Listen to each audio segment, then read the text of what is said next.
Hi everyone, thank you for having me. I am Kat, I work for the Rhode Island Coalition Against Gun Violence. And this issue is really important right now. Engaging around gun violence prevention is really important right now because since the Parkland shooting and the tragedy in Parkland, thank you.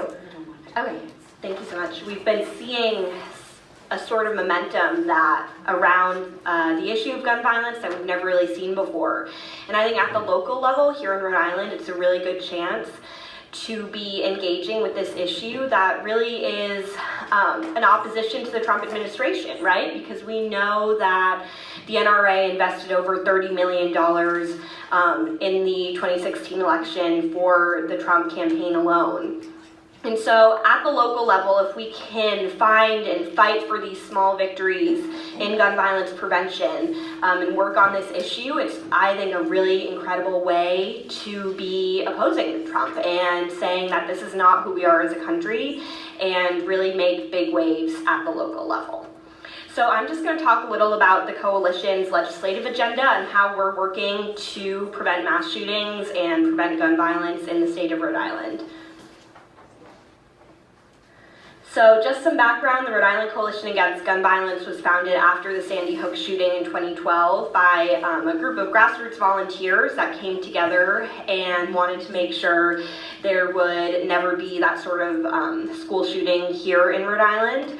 And since then, we've been fighting for a bunch of legislative efforts around the Safe Schools Act, which is a bill that I'll get into later that closes the loophole on concealed carry of weapons in schools, the assault weapon ban, which bans the sale, transfer, and manufacture of assault weapons, the high-capacity magazine ban, which bans magazines over 10 rounds from being sold in Rhode Island, and then finally the domestic violence bill, which bans domestic abusers from owning a weapon. And that bill was passed this past year. It was a huge legislative victory, and we were able to ban domestic abusers from owning weapons in the state of Rhode Island.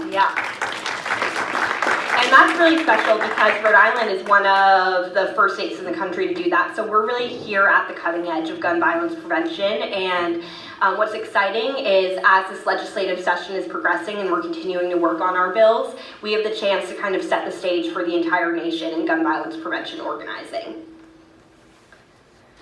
So the Safe Schools Act is a bill that we're pushing for this legislative session and that we've been working on since the organization was founded in 2012.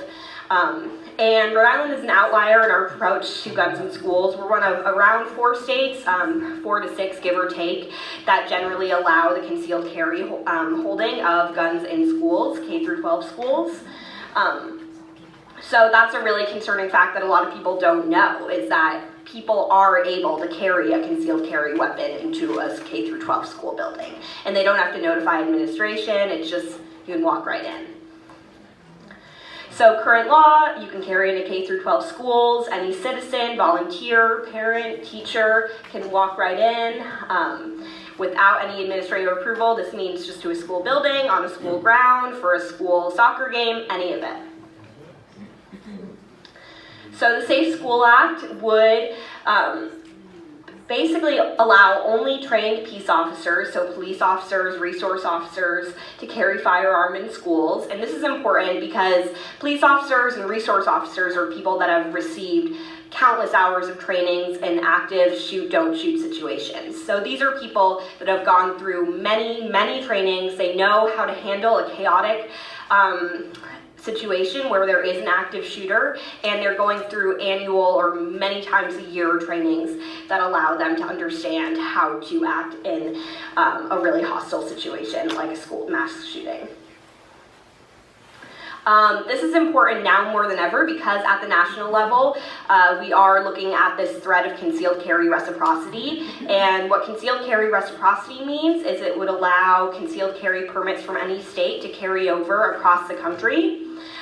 In Rhode Island, we're at high risk because Rhode Island has very, very strict laws for obtaining a concealed carry permit.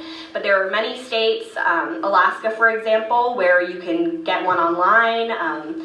Utah, you don't have to have ever held a gun before. So in many states, it's very, very easy to obtain a concealed carry permit. And so this means that concealed carry permit holders who have had very little training or no training at all could carry into Rhode Island schools if we do not act now and pass this legislation. The NRA Shield program is something that's really important to be talking about right now. The School Shield program was a response to the Sandy Hook shooting developed by the NRA, and the plan seeks to basically arm every school with a very heavily armed security officer. And this is really concerning because we know that in education communities, militarizing our schools is really bad for our kids and really bad for our students. And so this is just another way of putting students on edge and jeopardizing their education location and militarizing our schools. So this is something that needs to be stopped, and is something that's being supported under the Trump administration.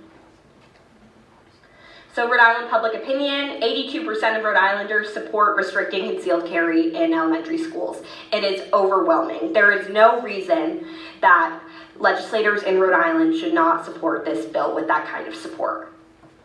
Education leadership, the Superintendent's Association, the Association of School Principals, school committees support this bill. Over 24 school committees and municipal councils have voted in support of this bill, so the support is everywhere. It's sweeping the state, and we're still fighting tooth and nail to get this bill passed.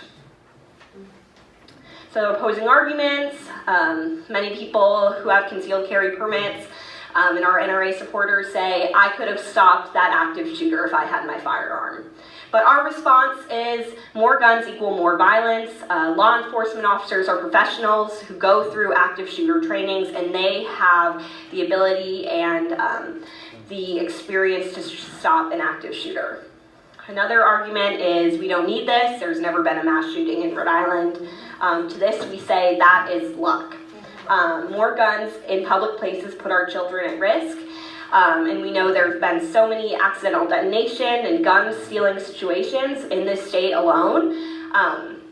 So it's really important to understand that and understand that more guns in public places are dangerous.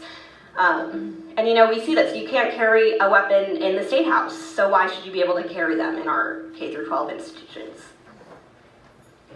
So the Second Amendment argument, there is no constitutional right to carry firearms in schools. The courts have never interpreted the Second Amendment as conferring such a right.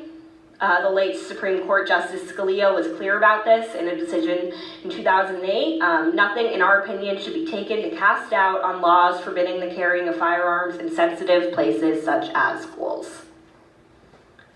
Now, the next bill that we're really focusing on is the assault weapon ban bill. And this bans military-style assault weapons like the AR-15, which we saw in Parkland, Florida, from being sold, manufactured, and transferred in the state of Rhode Island.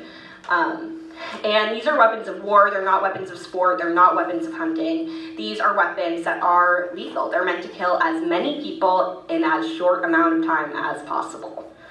They are meant for mass shootings. They are meant to kill as many people. So this is an AR-15 type of weapon that we saw used in Parkland, Florida. So what would the assault weapon ban do? So it would restrict the possession and sale of semi-automatic weapons in Rhode Island. It would limit ammunition magazines to 10 rounds with an exception for law enforcement. And current owners of semi-automatic weapons would be grandfathered in, which is something that is unfortunate, but part of the bill that we couldn't really help. And a certificate of possession would be given to the owner to show that his weapon was in the state prior to the enactment of the law. So the Second Amendment argument, there is no Second Amendment argument. In 2008, D.C. Heller decision, the Supreme Court found an individual right to possess a gun in the home is for personal protection. But in the majority decision, Justice Scalia said a right to keep and carry any weapon whatsoever in any manner whatsoever and for whatsoever purpose, and that restrictions on gun ownership are constitutional. So restrictions on these guns that are military style and that are meant to kill many, many people should be prevented, is how we interpret that. So what can you do to help us? If you take out your phones, or you can do this later, you can like Rhode Island Coalition Against Gun Violence on Facebook. And we have a really, really busy week ahead of us. On Monday, we have an organizing meeting where we will be discussing our legislative agenda in more detail, and that's Monday, April 9th at 6 p.m. at the Rochambeau Library, but you can find us on Facebook as well for that event. And then Tuesday, we have a lobby day, and we're going to be lobbying both state senators and state reps and asking them to let our votes get a vote on the floor, because our major worry right now is that the speaker will not let us get a vote. So that's our major push right now. And we are just trying to get people out and talking to their legislators and coming to them and saying, we want you to support these life-saving bills. So if you have any questions, my email is there. We're very responsive on Facebook. And we would love to have you at our lobby day. Thank you. Where are you meeting? What time on the 10th? On the 10th, we'll be meeting at the State House at 3 o'clock in the Bell Room. Thanks. Any other questions? So I just wanted to say, I think Mattiello is like the top recipient of gun lobby money in the state for a Democrat. Something to work on, yeah. He has an A+ rating. Yeah. We're hearing from other senators and representatives around the state that they're hearing, they'd like to move forward on some of these measures, but they're hearing more from the Second Amendment people.